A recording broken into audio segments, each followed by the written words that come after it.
वेश दिगंबर धारण कीना, त्याग तपस्या धारे हो, सबको सच्ची राह बताते, आप तो हमारे सितारे हो। बोलिए आचार्य गुरुवर श्री 108 विद्यासागर जी महाराज की जय।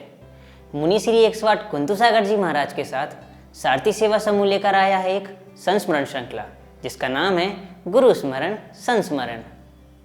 और आज का संस्मरण क्रमांक 9 है साधना का प्रभाव।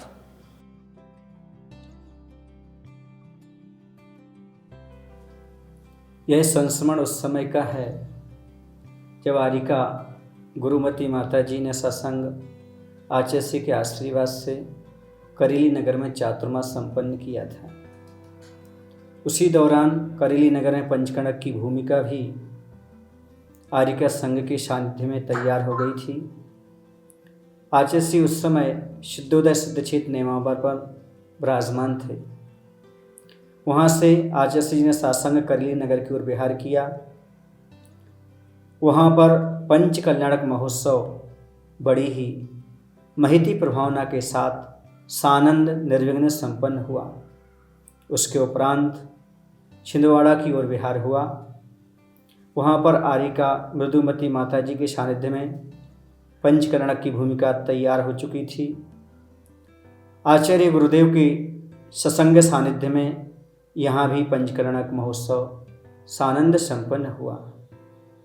इसके उपरांत मार्च माह के अंतिम सप्ताह में सर्वोदय तीर्थ क्षेत्र अमरकंटक में आचार्य का सत्संग प्रवेश हुआ।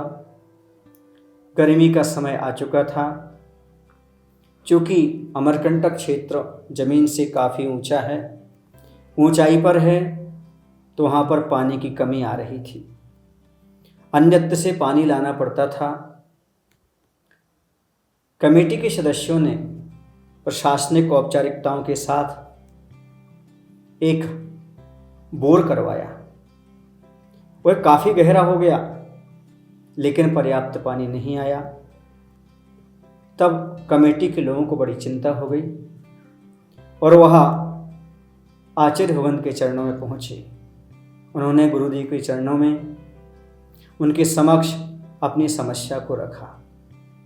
आचार्य जी ने उन्हें ओम शांति बोल करके आशीर्वाद दिया और कहा, चिंता मत करो, सब ठीक हो जाएगा। वैसे भी आचार्य जी बहुत कम शब्दों में अपनी बात कह देते हैं। कमेटी के सदस्यों ने आचार्य जी से आशीर्वाद लिया, विश्वस्त हो गए कि अब तो गुरु की कृपा हो गई है, अब यहाँ पर पानी की कमी नहीं आएगी।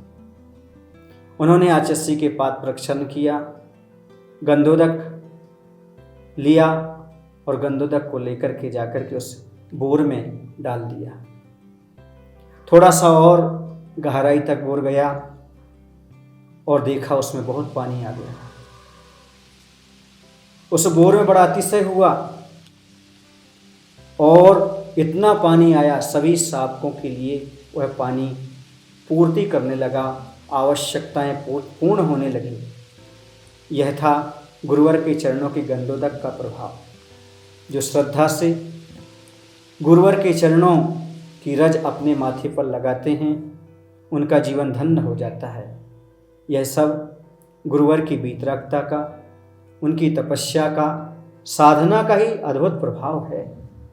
ऐसे गुरुदेव के चरणों में या उनकी तप साधना को मैं बार बार नमस्कार करता हूँ। देखो कितने लोग प्यासे रह जाते, लेकिन गुरु महाराज की तपस्या, इस संस्मरण से हमें शिक्षा मिलती है कि गुरुदेव की साधना ने सभी की प्यास बुझा दी, तन की भी, मन की भी और जीवन की भी।